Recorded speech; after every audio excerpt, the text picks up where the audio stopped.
I have no need for this.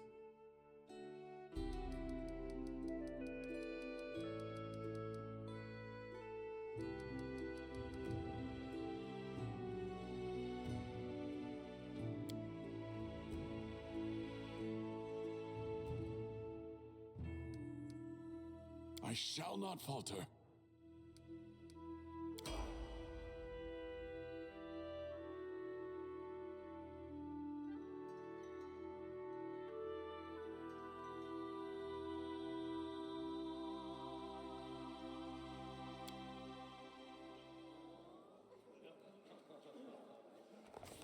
Our story started at the mansion of an Aldori swordlord.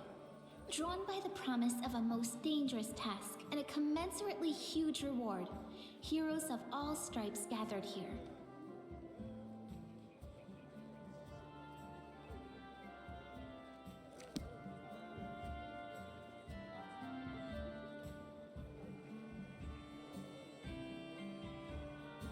Where are they? This is taking forever! They didn't even say what this was for, just that the Aldori were looking for heroes. Who are the Aldori anyway? Rich folk? If you can't be patient, no one's keeping you here. Just go back to your mountains or whatever hole you crawled out of.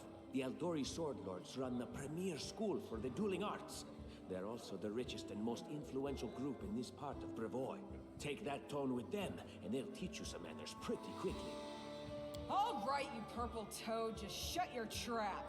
And if you can't, I'll help you. Hush! Quiet! They're coming!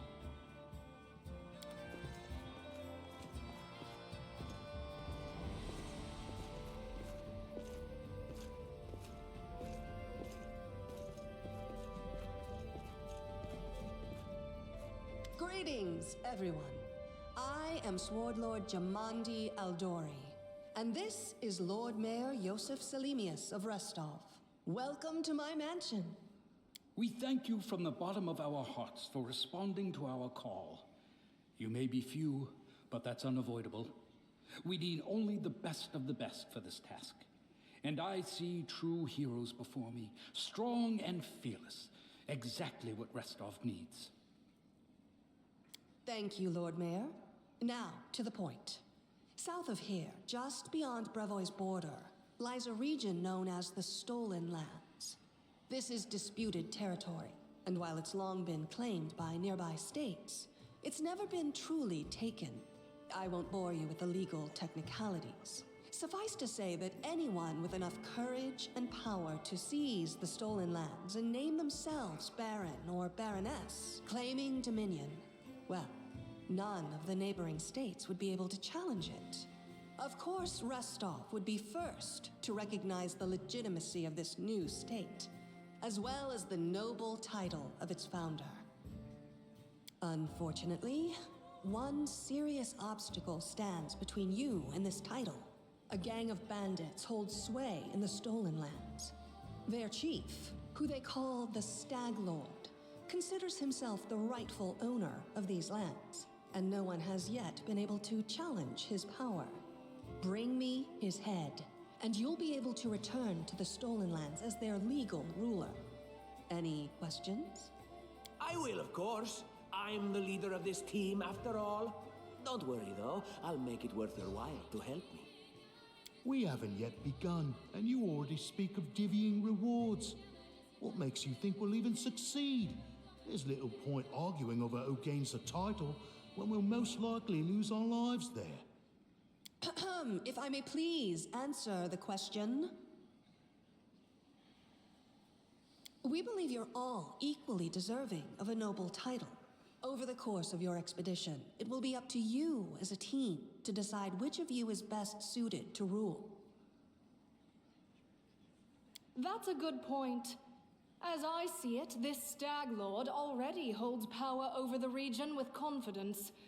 Many noble bloodlines were started by bandits who just got lucky, weren't they? Perhaps because we do have standards to maintain. This room has seen many celebrations of adventurers, and even those who just got lucky. But giving a noble title to a bandit lord? That's one thing that's never happened here, And it won't while I still breathe. Don't ask stupid questions. Why should you even care? What they have to gain and why, that's for Lady Aldori and I to discuss. It's none of your concern. Your only concern is to swing your sword around or whatever it is you do. Of course, we stand to benefit from this enterprise.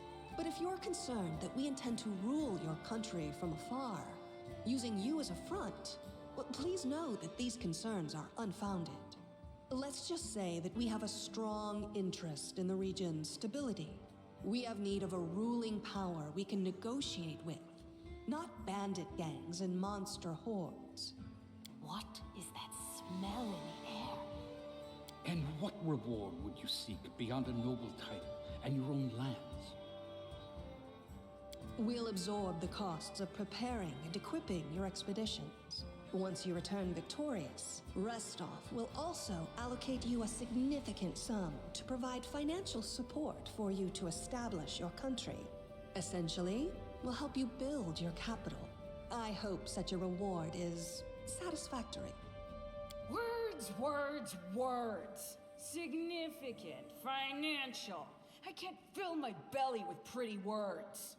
Of course. There will also be an official banquet held in your honor. All of Rostov's high society will gather to celebrate your feat. Now you're talking. Excellent. You venture forth tomorrow. For now, you can take some time to get to know one another better. Or you can head straight to your guest rooms to get some rest. You'll find we've already prepared supplies for you there. And thank you again for agreeing to take part in this expedition. I wish you luck. Thank you again, with all my heart. Hi, my name's Lindsay. I'm a bard, though this is my first real adventure. So, shall we go teach this stag lord a lesson? I have no doubt. Kind of related, I wanted to ask you something. How do you feel about this Tartuccio fellow? I think he's pretty obnoxious personally. He appointed himself head of the team, and he's just after the Baron's crown, or whatever it is barons wear. Doesn't matter. I don't like him. I think you should be team leader. When I first saw you, I couldn't help but think, now here's a real hero. Someone who'll be praised in poems and songs. This is the person I'll write my book about. Damn, I should have led with that. Please, just let me explain. You know what the trouble with most heroes' biographies is? They're always written years later, based on the tales of, best case, people who saw things from the outside. Worst case, someone heard about it from their brother, who heard it from their friend, who heard it from their cousin, and so on, adding a new batch of lies each time. Every time I read about a heroic journey, I think to myself, why didn't they just bring a bard with them to write it all down properly? And then I thought, I could be that bard. I just needed to find a suitable hero and volunteer to follow along on their glorious adventure. A great plan, huh? And here we are, with a heroic journey lying before us. Who's going to be the hero? Some dwarf who keeps muttering about how we'll all die? Or maybe that horrific scythe lady? Or, God's forbid, Tartuccio? No way. Deal. All right. I'm going to my room to write about tonight. See you in the morning.